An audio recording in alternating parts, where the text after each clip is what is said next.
Where do things stand with the Carolina Panthers cornerback room as free agency approaches? We'll talk about it right here on Locked On Panthers. You are Locked On Panthers, your daily Carolina Panthers podcast. Part of the Locked On Podcast Network. Your team every day.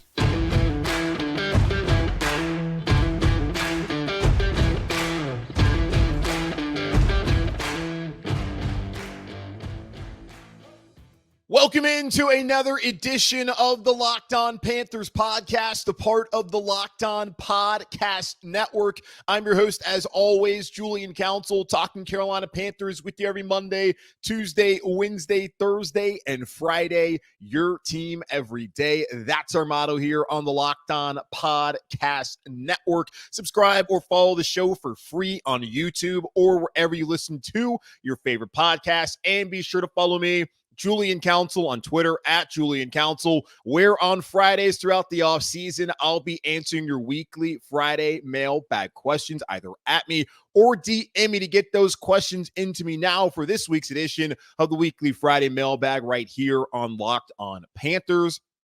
Today's episode of Locked On Panthers is brought to you by FanDuel. Make every moment more. Right now, new customers get $150 in bonus bets with any winning $5 bet. That's $150 if your bet wins. Visit FanDuel.com/LockedOn to get started. The Carolina Panthers and the rest of the NFL are now focused on the offseason as the Kansas City Chiefs, for the second year in a row, are Super Bowl champions, and they'll be talking about getting a three-peat next season. Congratulations to Brant Tillis, Carolina Panthers Executive Vice President of Football Operations, as he now has 3 Super Bowl rings. The hope is, with him now in Carolina, with Dan Morgan ascending to the GM and President of Football Operations role, and Dave Canales coming from Tampa to be the new head coach, the Panthers one day can be right back there playing for a Lombardi trophy, but they have a long way to go before they're even close to contending even for the division, let alone an NFC championship and a Super Bowl title. But one day,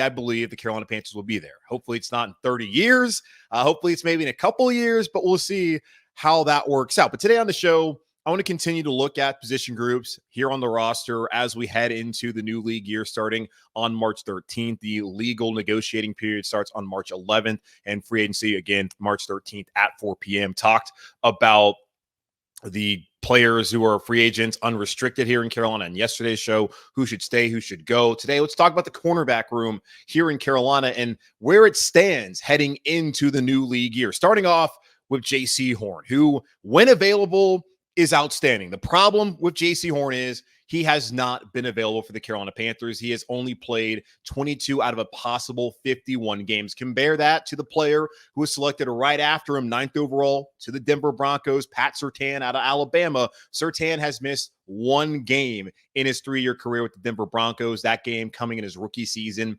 in Week 18 against Kansas City Chiefs. Jaycee Horn has missed games due to a broken foot suffered in 2021, a rib injury in 2022, a broken wrist, which was just friendly fire at the end of that 22 season, and may have cost Carolina Panthers an opportunity to win the division. Had he been healthy that day at Tampa in Week 17, I don't think Mike Evans has the day that he had that afternoon with Tom Brady. He also missed time due to a hamstring injury suffered in Week 1 against Atlanta this past year, and missed another game later on in the season with a foot injury. So a broken foot, a rib injury, a broken wrist, a hamstring, and another foot injury have cost Jaycee Horn 29 games so far as a Carolina Panther. This past season, he only played 276 defensive snaps. The most he's played in his career is 812. That snap count is below all the snap counts that Pat Surtain has had so far in his career in Denver. And it's fair to compare the two players, both of them coming out of the SEC, Horn coming out of South Carolina, Surtain coming out of Alabama, both top 10 cornerback draft picks, selected back-to-back. The Panthers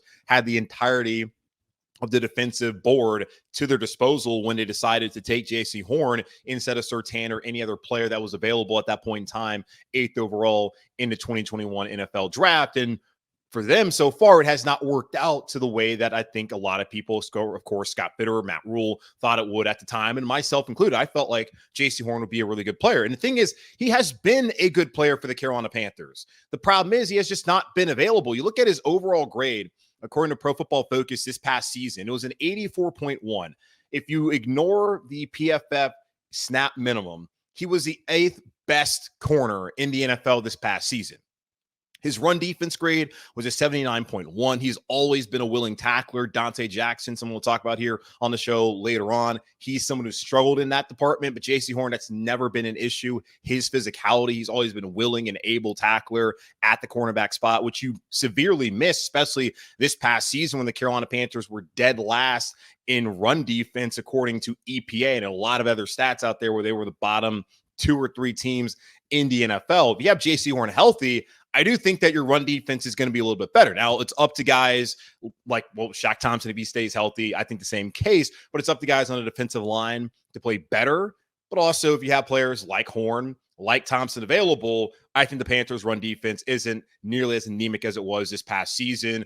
Coverage-wise, at an 83-0 grade, that would have been 12th in the NFL if you ignore the snap minimum. So he was a top 8, top 12 corner in the league when available. He only allowed 1 touchdown this season, had an 88.2 passer rating allowed this past year. He has been outstanding as a Carolina Panther, truly has been. And his PFF grades this past season were actually the best that he's had so far in his career. You think back to the 2.5 games he played in his rookie season to begin the year against New York, against New Orleans, and that first half against Houston, he was outstanding. His grades back then are not even close to the grades that Pro Football Focus gave him this past season. If you compare all those numbers, his overall grade, his run defense grade, his coverage grade to Patrick Surtain in 2023, a season where Patrick Surtain was a Pro Bowler for the second year in a row, Jaycee Horn's grades exceeded what Pat Surtain did. The problem, though, is Jaycee Horn wasn't available for every single game like Pat Surtain has been in Denver the past 2 seasons, and that really is the rub when we're discussing those 2 players. And I think it is fair for Panther fans to wonder, had Pat Surtain came to Carolina, would things have worked out differently? Would he have been able to stay healthy? Unlike Jaycee Horn, still had the career he had in Denver, would they have a 2-time Pro Bowl corner? I don't know. You would think that would be the case, but I still believe that Jaycee Horn, when healthy, is a fantastic player for the Carolina Panthers and is somebody that you want to build your defense around, especially in the secondary in that cornerback's room. He just has to be healthy, and we're going to say that on and on again. I know I'm repeating myself here early on in the show, but that really is it. It's as simple as that. Good player, just not available. And availability is the best ability, as the cliche goes. Now, the question the Carolina Panthers have to ask themselves this offseason is, do they take a risk on a player who they know is someone that was worthy of a top 10 pick based off of the performance that he has shown them when he's been out there, but also a player who they have not gotten nearly enough out of because he has not been available? Are they willing to take the risk of exercising his 5th-year option? According to overthecap.com, Jaycee Horn's 5th-year option is projected to be worth $11.2 million. Now, with Pat Surtain, him having been a 2-time Pro Bowler, his 5th-year option is projected to be $18.4 million. So the Panthers are saving $7.2 million because Jaycee Horn, quite frankly, has not been out there and has not been able to show what I do believe is Pro Bowl level talent. And the fact the Panthers also haven't been good, I don't know if he would have been a Pro Bowler. We saw what Derek Brown did this past season. It took guys having to exit the Pro Bowl in order for him to be able to go to the Pro Bowl games and get that that honor, which he absolutely was deserving of. Whether players had to forfeit being in the Pro Bowl games and all that did not matter. Derek Brown should have been a Pro Bowler no matter what. Jaycee Horn may have had the same struggles because of how bad this team has been record-wise, but his performance-wise, you look at the numbers, man, if he just is able to play 14, 15, 16, 17 games, which we would love to see, the NFL would see just how good of a player he is. I just feel like right now, though, sitting here on February 13th, the Panthers have until May 2nd to decide whether they're going to exercise 5th-year options. So they need to go through free agency. They need to go through the draft before they come to a decision on whether they want to do that. But to me right now, I just don't see how you can run that risk. Horn's contract is over after this year if they don't do that. And it's a possibility where he comes out, plays well. The Panthers then are going to have to try to tag him next year, or they're going to have to try and give him a new extension, and that can make things a little bit more complicated. But is that better to do that, or is it better to give him the $11 million after seeing him miss 29 out of a possible 51 games, rather, in his first 3 years of his career? I think it's fairly simple. You want the player to be around. but you just want him to show you that he can be out there and help this team win games this upcoming season in 2024. So to me, it's unfortunate because I do think he actually is worth $11 million, but I would not be willing to make that bet if I'm the Carolina Panthers heading into the season. Don't exercise it, and it's completely different than CJ Henderson, who just didn't have the performances and the talent that was deserving of $11 million. Horn has the performances. He has the talent, just does not have the snap count that would be that would warrant the Carolina Panthers giving him that $11.2 million in 2025, meaning the Carolina Panthers don't have a single corner under contract in 2025. That is something we'll discuss later on here on the show. But fifth-year option for Jaycee Horn, it's going to be a no for me right now, but things potentially could change as the Carolina Panthers go throughout the rest of the offseason. What about Dante Jackson? He has the second highest cap hit in Carolina this offseason. Could he potentially be a cap casualty? We'll talk about it here in just a moment on Locked On Panthers.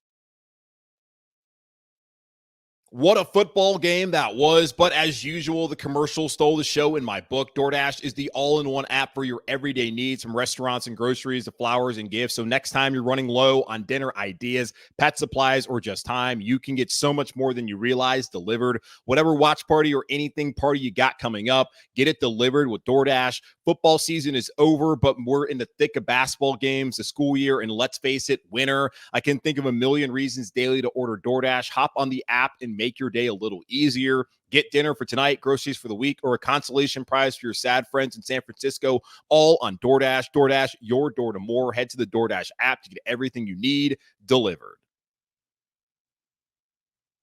Taking a look at the Carolina Panthers cornerback room as we are a month away from the new league year beginning here in the NFL. March 11th is the beginning of the legal negotiating period. Then on March 13th at 4 p.m. Eastern, those deals that are agreed upon will become official. It will be the beginning of free agency, the beginning of the 2024-25 NFL league year. And very excited to see what Brant Tillis, Dan Morgan, Dave Canales, and the rest of the scouting department and front office here in Carolina can do to try and piece together a team that hopefully will be far more competitive than what we saw in 2023. No 2-15 season, please. I think the Panthers can find a way to be a little bit better, if not a lot better than that. Now, I don't think they'll be a playoff team, but there's still some time to see what this roster looks like as they head into the new league year. But looking at the cornerback room today, just talk about Jaycee Horn, the fifth-year option. Seems pretty obvious. The Panthers they can't risk it.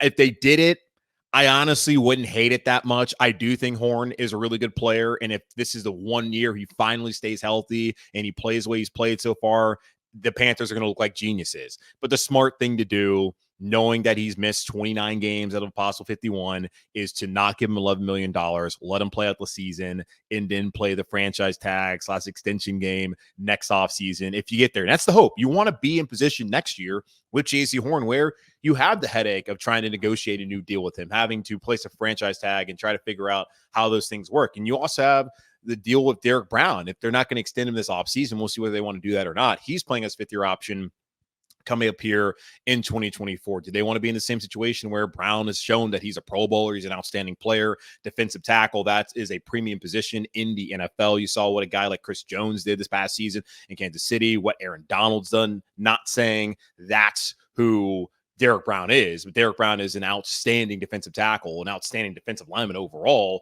for the Carolina Panthers and in the NFL.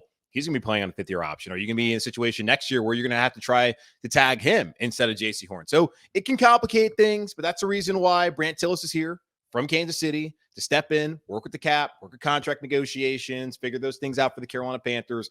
It's a good problem to have. It's a problem we want the Carolina Panthers to have. I just don't think right now it's the wisest decision for the Carolina Panthers come May 2nd, and they have plenty of time to get to that decision. I don't think it's the wisest thing for them to exercise the fifth-year option, but if they did it, it may work out to their benefit down the road.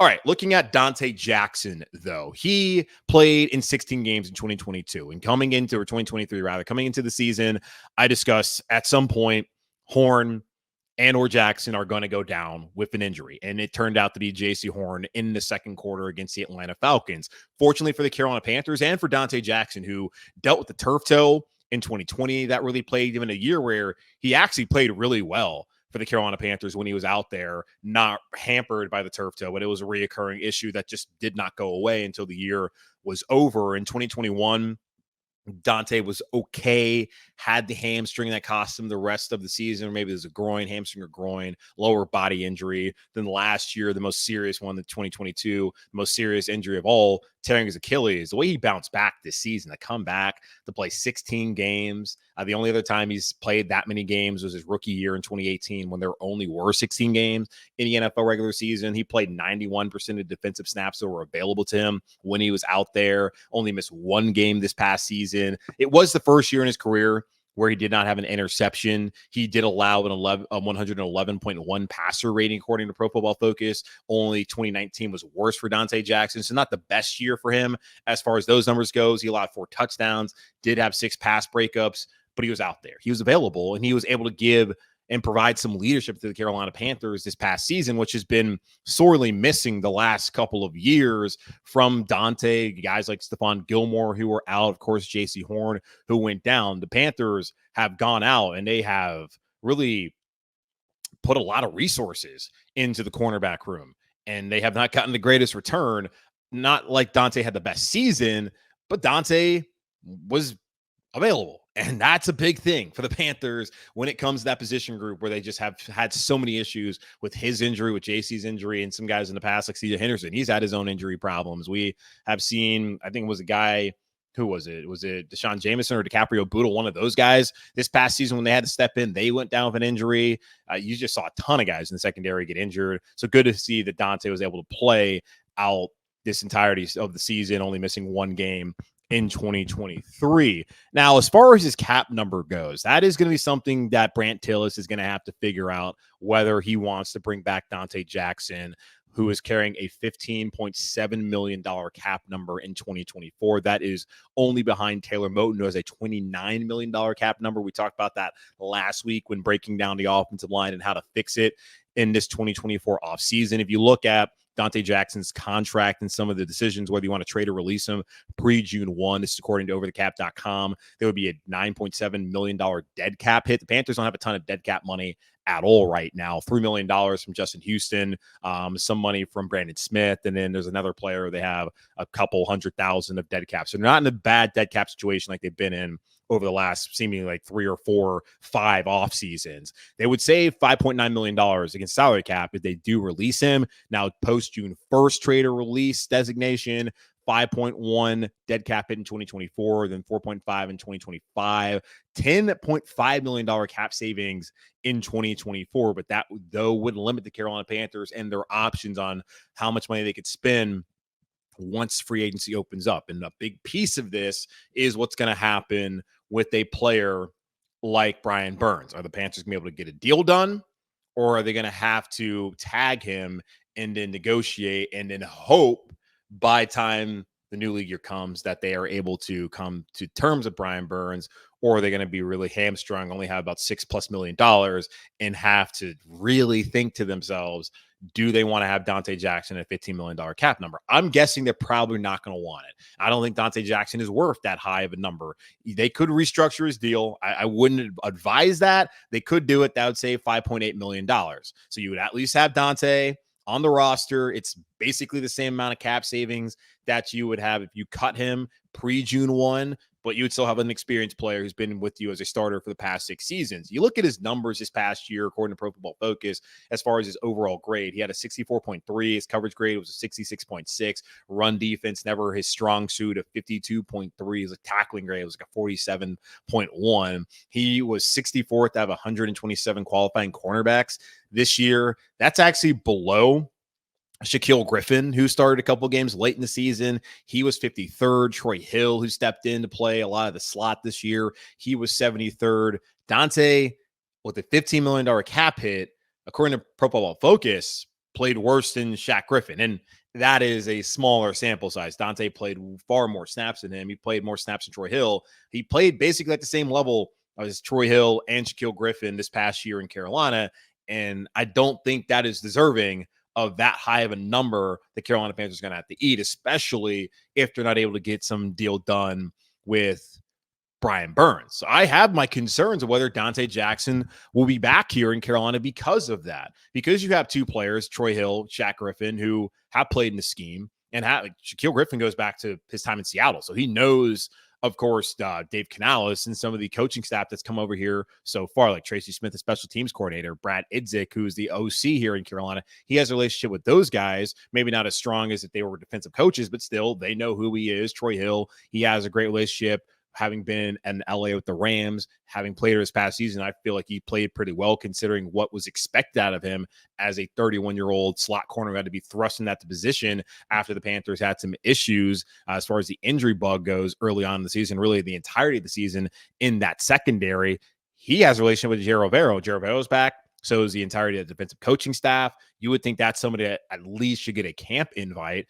And I said yesterday on the show when talking about stay or go, who should stay, who should go, I felt like both of those players, they were worth at least signing a 1-year deal, bringing them back next season and plugging them into this defense. And it would be at a cheaper cost cap number wise together, I would think, than it would having Donte Jackson back.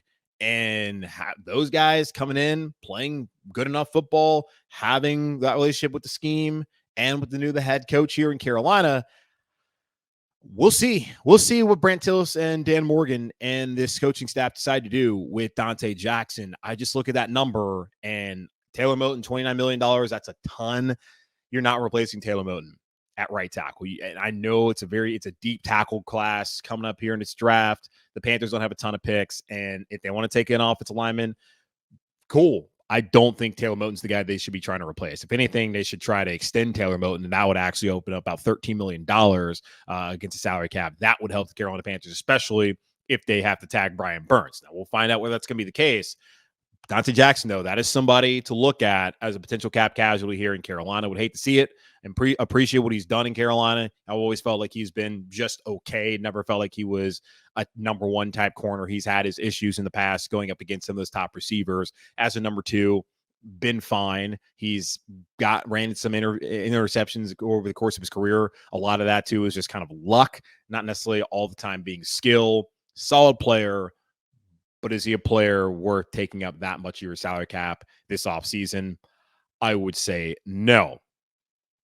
The Carolina Panthers, though, with Donte Jackson possibly being a cap casualty, with Jaycee Horn's fifth-year option likely not being exercised, and only having a couple other young players who are on the roster as corners and no one signed past the 2024 season, it would behoove them to be interested in a corner in the draft this year. We'll look at some of the top draft prospects the Panthers could be looking at here in just a moment on Locked on Panthers. The wait is almost over. North Carolina, FanDuel, America's #1 sportsbook, is coming to our state. On March 11th, we'll finally be able to bet on all our favorite teams in all our favorite sports. With FanDuel, there's a ton of ways for you to get in on the action. You can bet on everything from the money line to over-unders, which team will win this year's Tobacco Road rivalry, all on an app that's safe, secure, and super easy to use. Plus, with live betting, you can even pick which player will put up the next bucket and the one after that. See for yourself why FanDuel is America's #1 sportsbook. Just go to FanDuel.com/lockedon so you can be the first to know when FanDuel goes live in North Carolina. That's FanDuel.com/lockedon. Make every moment more with FanDuel. Taking a look at the Carolina Panthers cornerback room as we head into the new league year, free agency, and look ahead to the 2024 NFL draft in Detroit. Forgot it was going to be up in Detroit this year. So good for the Motor City. Have a really good football team. Should have been in the Super Bowl. They were not. And they have all their coordinators coming back. Ben Johnson's going to be back there with Dan Campbell. And now they have the NFL draft. So good for Motown to have that all figured out. The Carolina Panthers, though, they have plenty of things to figure out before they even get to the draft, like what they're going to do with Brian Burns, what they're going to do with Dante Jackson and his cap number, and who they're going to try and sign in free agency. And understand that free agency, that is going to really set up what the Carolina Panthers are going to be able to do with their 6 draft picks in the 2024 draft. We can sit here and talk about what to do at 33. You can say that the Panthers need to get an edge rusher if Brian Burns is not going to be here. That you can say the Panthers need to get a left tackle to replace Ike Ekwonu so you can play guard. You can say the Panthers need to go out there and get a wide receiver. You can say they could get a corner. There's plenty of thought processes right now about what the Panthers should do at 33. But until they go through free agency and they get to the month of April, we really don't know what should be the priority. Now, for the Carolina Panthers, the priority should be getting the best player available because the Panthers don't have very many good players. But what kind of position should that player play? We'll have a better thought, really, I guess, idea rather, who that could be once we get past free agency. But looking at the cornerback room right now, Jaycee Horn, Donte Jackson, Deshaun Jameson, DiCaprio Bootle, Lamar Jackson, Carolina Panthers version of Lamar Jackson, and AJ Parker are the only corners that are currently under contract for next season. Horn, Jackson, Jameson, Bootle, the other Jackson, and Parker are all under contract for the 2024 and not a single year past there. Now, there'll be some void years like the guy like Dante Jackson, but the rest of them after 2024, they are unrestricted free agents. We'll see how things play out with Jaycee Horn and what they want to do with him. I don't think the fifth-year option really should be an option for the Carolina Panthers. If he plays well this season, then they'll be here next season trying to figure out an extension, which I hope will be the case. And really, seriously, God, that would be great for the Carolina Panthers. But long-term, you cannot look at any of those 6 players currently on the roster and say that for sure they are going to be here with the Carolina Panthers. If Horn's not healthy again this season, I just don't see how you keep him around. As good of a player as he is, he just would not have shown you enough that he could be healthy, that you could depend on him with the contract. Dante Jackson, I don't think he's going to get a third contract in Carolina, so whether he gets cut or not, this is probably his last year. Jameson, Bootle, Jackson, Parker, really Jameson and Bootle. I don't think that Ajero Avero and that Dan Morgan, Brant Tillis, and Dave Canales are going to be building their cornerback room around those 2 guys as their lead corners. The Panthers really need to go out there and draft someone. And this is honestly insane in a way that the Panthers are even in this position. They drafted a corner 8th overall who, as we've talked about several times so far, is a really good player, just not healthy. They went out there and they traded a 3rd-round pick and Dan Arnold for a top 10 pick from the 2020 draft in CJ Henderson, and he turned out to be a dud. They traded for Stephon Gilmore and did not re-sign him, and Gilly's gone on to have success in Indianapolis, really this past season in Dallas. They could have used him the last couple of seasons.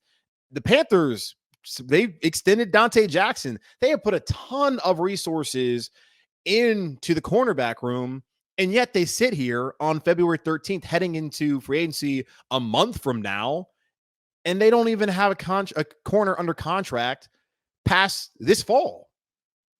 That is just that's organizational malpractice, that they messed it up that bad. That Henderson was that big of a bust. Horn, it's just, that's tough luck more than anything. Jackson, I think you probably were planning at some point to try and have someone to replace him. That was Henderson. He's not the replacement at all. So the Panthers, they got to bring in some corners. And I would say they may even need to get 2 corners this draft if they have the capital to do it. Only 6 picks right now. That could become more. That could become less picks. We'll see what Dan Morgan's able to do. Scott Fitter did a fantastic job back in 2021 going into that draft. What I believe he only had 6 or 7 picks and coming out with 11 draft picks. Now the draft picks, a lot of them weren't great. Keith Taylor was a corner who was drafted then, and he did not show too much of the Panthers in the 2 seasons that he was here. Was cut prior to, or really at the initial cut down back in August. But looking at Mel Kiper Jr., he has his top 10 ranking of corners. Cooper DeJean out of Iowa, he's also 13th on Mel Kiper's big board. I see a lot of people have him going in the 1st round. Nate Wiggins out of Clemson, he's 14th on Mel Kiper's big board. I see plenty of mock drafts also having him go in the 1st round. I've seen him firsthand when going to see Clemson games in the past, whether it was I saw him at the ACC Championship game a year ago, went down to the Clemson game this past fall down at Death Valley. That guy is outstanding. Don't know if he's going to be there for the Carolina Panthers. I've seen him go in the 1st round. I've also seen him in the 2nd round. So maybe he is going to be there at 33.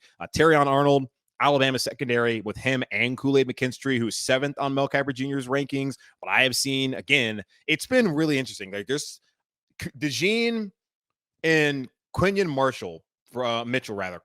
Mitchell from Toledo, who was one of the stars of the Senior Bowl down there, Mobile, a week and a half ago. He's 17th on Mel Kiper Jr.'s big board. He's 4th overall in his rankings. Quinyon Mitchell has really been the only guy, him and Cooper DeJean, who appear to be like the surefire, like 1st round draft pick corners. And I've seen 5 or 6 guys in multiple mock drafts be projected to go in the first round. But I've also seen some of those guys be projected to go in the second round. So Cooper DeJean out of Iowa, Nate Wiggins out of Clemson, Terrion Arnold out of Alabama, Quinyon Mitchell out of Toledo, Kamari Lassiter out of Georgia. I've only really seen him go in the second round. Ennis Rakestraw Jr. out of Mizzou. They had a great defense this past year under Blake Baker, who's now left to go to LSU. They were really good defensively the last 2 seasons, and he was a prime reason why that team, they won 11 games. Mizzou won 11 games, beat Ohio State in the bowl game. Make of that what you will. He didn't play in that. He was trying to rehab, I think, like a quad injury. He's a really good player who's got some good length, and I think he would be outstanding for the Carolina Panthers, especially as somebody that could replace Donte, that could be opposite of Jaycee Horn. It's just whether he's going to be available or not. TJ Tampa at Iowa State, Javaris Brownlee Jr. at Louisville, Kalen King at Penn State. Those guys wrap up the top 10. I don't think DeJean's going to be there. I'm willing to bet Nate Wiggins won't be there. I just can't see how that guy's not a first rounder. Same thing with Terrion Arnold. Him and Kool-Aid. I think him and Kool-Aid McKinstry are both going to go in the first round. And I didn't watch Toledo football this past year. About Quinyon Mitchell apparently has really got himself in there. And Ennis Rakestraw feels like another first rounder. There could be 5-6 first round corners. And damn, that's a position the Carolina Panthers really need. Those are the names to look at. I think Lassiter, I think he's somebody that could really be a possibility for the Carolina Panthers. Rakestraw, maybe. I think he's a first-round kind of guy. But it's going to be possible that one of those dudes in 33rd, you're basically in the first round anyways. You're not technically in the first round. You don't get the contract flexibility with the fifth-year option. But essentially, you're getting that type of player. And we heard the former general manager here, Scott Fitterer, say that meat of the draft a lot of times is between 16 and 40, that a lot of those players maybe aren't that discernible. I think that may be the case of this quarterback class. I really want the Panthers to be looking at a player there at 33 at corner if they're able to take care of their wide receiver problems. And maybe even that should be maybe a bigger focus. I don't think it is, because Bryce Young is what the Panthers are focused on. It's why Dave Canales is here to fix Bryce and for the team to put some weapons around Bryce, which they did a terrible job of doing last year. I just know that long-term outlook of the cornerback spot is not looking good, just based off of the conversation that we've had and what the contracts look like for Horn, Jackson, and the rest of the corners that are currently signed here in Carolina. Nick Bumgarner of The Athletic, he came out with a post-Super Bowl mock draft, on Monday, and he has the Panthers taking Andrew Phillips from Kentucky to start the third round, 65th overall. Don't want to wait that long. If that's what they have to do, that's what they have to do. That's the problem with giving up all those draft picks and not valuing them. That's what Scott Fitterer said. We're going to value our draft picks. Never did that, and has Panthers in this precarious situation heading into the NFL draft late in April. But that's going to wrap up this edition of the Locked On Panthers podcast, part of the Locked On Podcast Network, hosted by yours truly, Julian Council. Again, y'all subscribe or follow the show for free on YouTube or wherever you listen to your favorite podcast. And be sure to follow me, Julian Council, on Twitter at Julian Council, where on Friday I'll be back to answer your weekly Friday mailbag questions. The important thing you have to do is actually send me the questions in by either adding me or DMing me on Twitter at Julian Council. Get those in by Thursday morning if you could. But in the meantime, be safe, be happy, be whole. As always, keep pounding, and I'll talk to y'all on Wednesday.